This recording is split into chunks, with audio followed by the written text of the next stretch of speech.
It's the home stretch of the school year, so let's finish strong.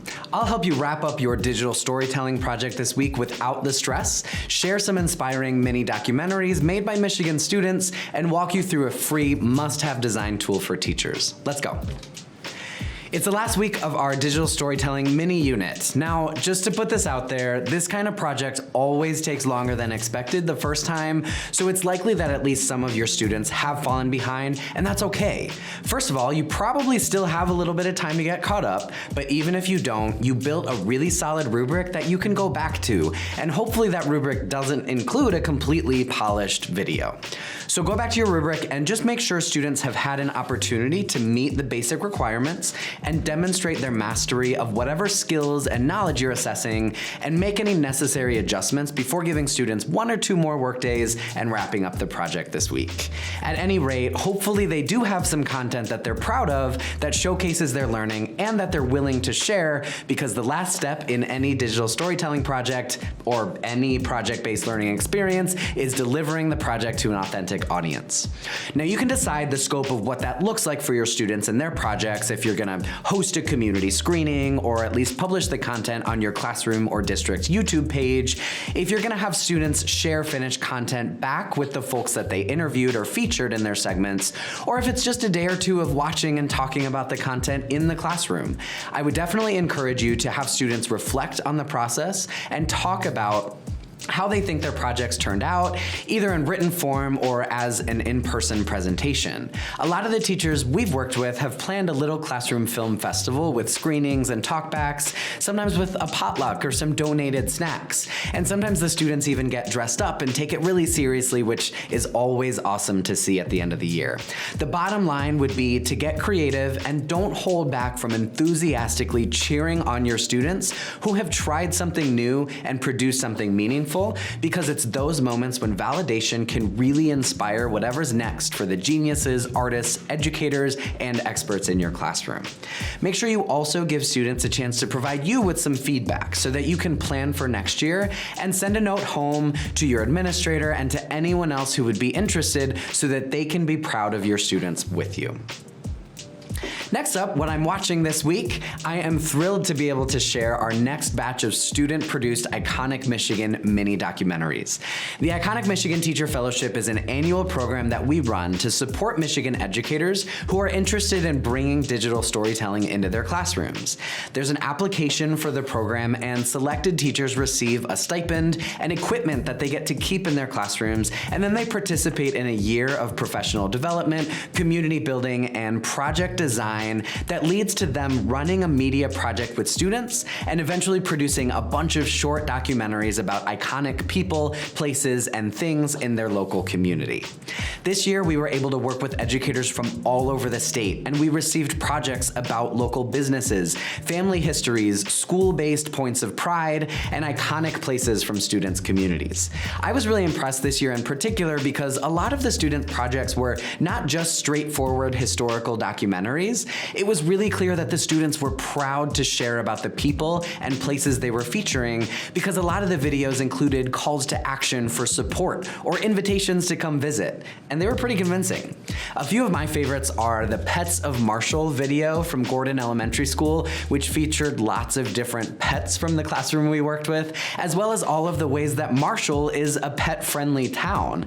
I also loved learning about the Manchester Chicken Broil, a community event that draws thousands of people every year, and the story of the largest cherry pie ever baked in Charlevoix, a film researched and created by students at Charlevoix Elementary School. For all of the incredible student-produced videos, please check out our brand new playlist on YouTube and read more about the fellowship and the Iconic Michigan project curriculum at michiganlearning.org/iconic.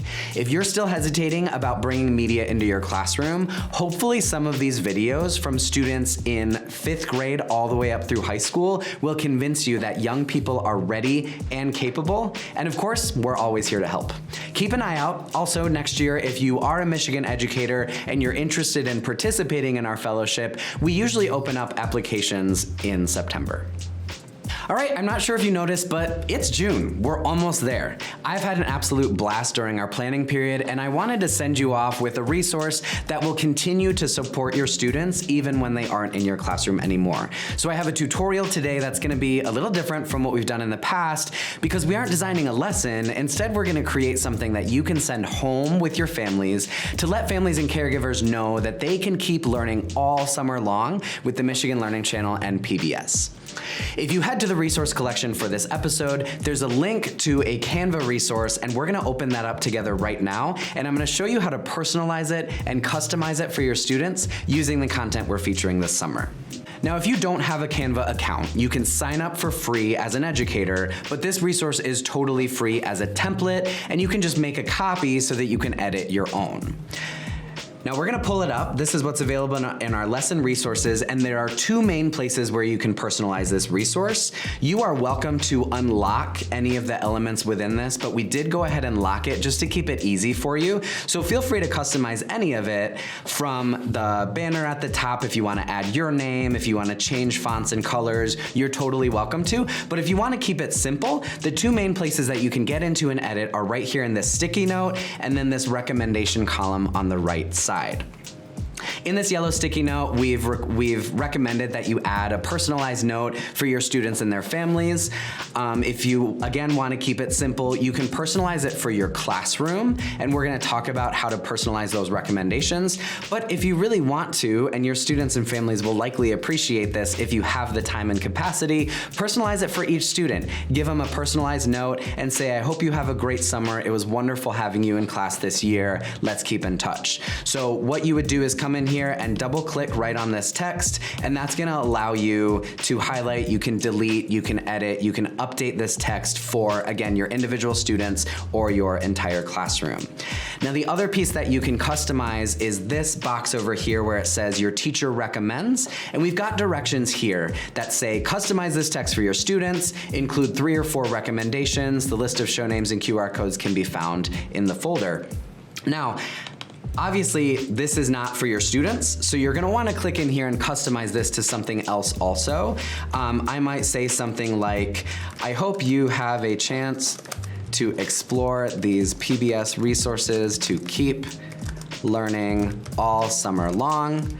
If you have specific connections to projects that you did in class or specific academic standards or things that your students are working on, this would be a great place to include that as well. You can also delete the text and include photos or graphics, totally up to you.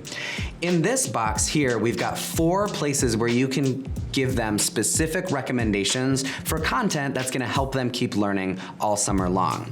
So here's what we're gonna do. We're gonna change the text in these recommendations, and we're gonna create specific custom QR codes based on content from the various sites. Let's check it out. First of all, I'm gonna go to the Michigan Learning Channel webpage, and I've got 2 main options where I'm gonna recommend you find content to share with your students if you're not already using it.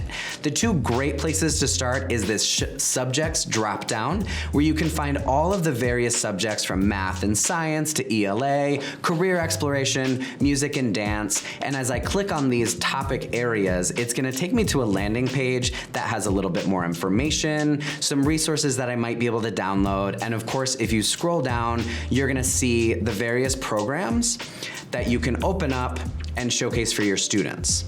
Once you find the content, whether it's the subject page or the show page, you're gonna grab the URL, and we're gonna make a QR code in a second, but I wanna show you one more way to access this content. Up here on the top menu on our website, if you click on shows, that's also gonna take you to this long catalog of all of our shows across grade levels. Now, if I'm teaching, for example, upper elementary, and I wanna share Read, Write, Roar with my students, I'm gonna click on that show page, and again, the URL is gonna populate so it's specific.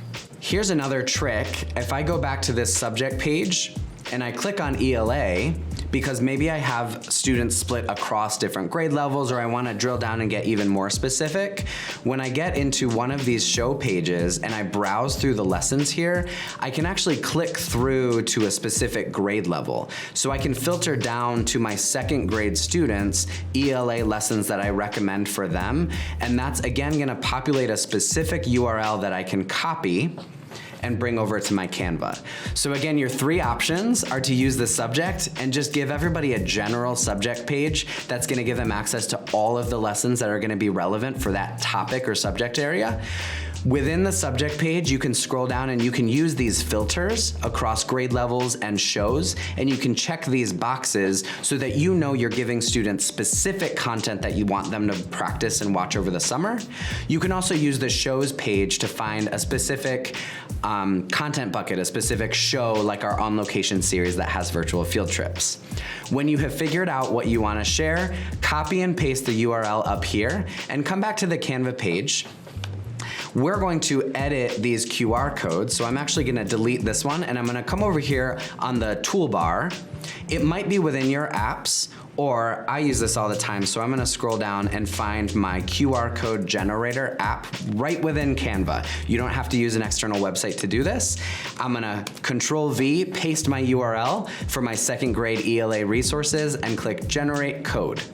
And that's gonna very quickly give me an image that now is gonna help families who are accessing this resource go directly to that page where they can find those resources. And I'm gonna label it. I'm gonna change this text, ELA practice for second grade.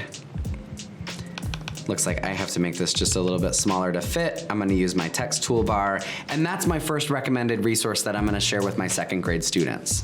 Now, as a second grade teacher, I want them to practice this direct instruction ELA, practice reading and writing throughout the summer, but I also know that PBS Kids has a ton of really great lower elementary resources.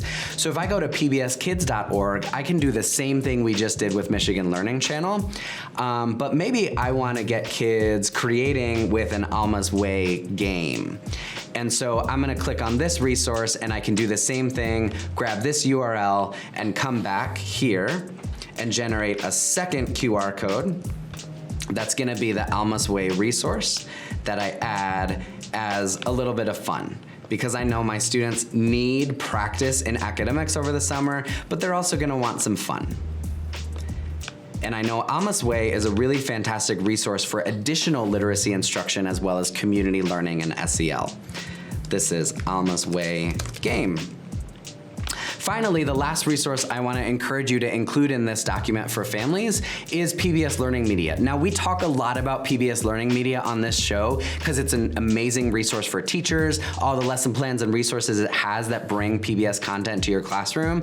But what I want to show you today is if you click on the student site here, it's going to take you to a page where you can, again, drill down to a grade area. You can use the same subject filter to click on, maybe I want to also give them some science practice, and this is gonna filter me down to some K2 science resources that now I can come in and maybe I want them, we started studying space and the planets during school, I want them to try to do that a little bit more over the summer, and so I wanna give them this resource that's an interactive lesson that they can do at home with some downloads that are gonna help them practice learning more about science and space. Same exact thing, I'm gonna grab the URL at the top of my browser, copy, and I'm gonna head back over here and generate one more QR code to include in this resource. And you can do this all day. Again, you have full editing privileges with this resource, and so you can add more than 4, you can do less than 4, you can focus in on one resource. They can be things that you use during class that you want students to practice with. They can be totally new resources. They can be connected to your curriculum,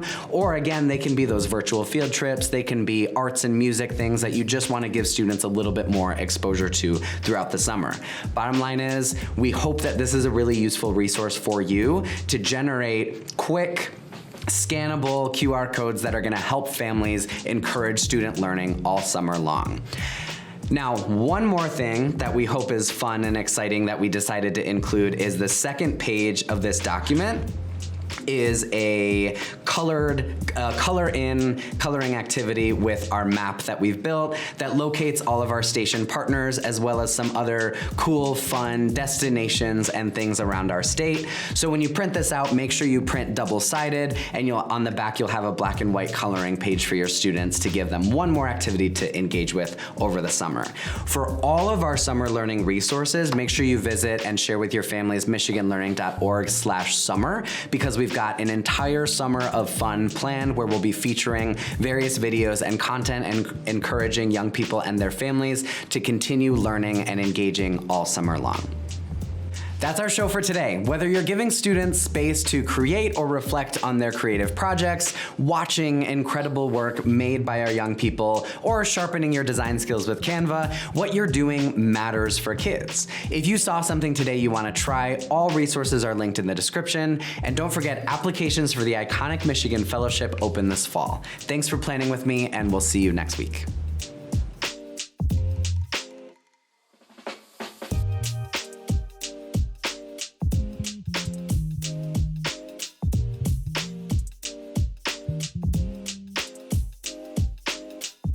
This program is made possible in part by the state of Michigan and by viewers like you. Thank you.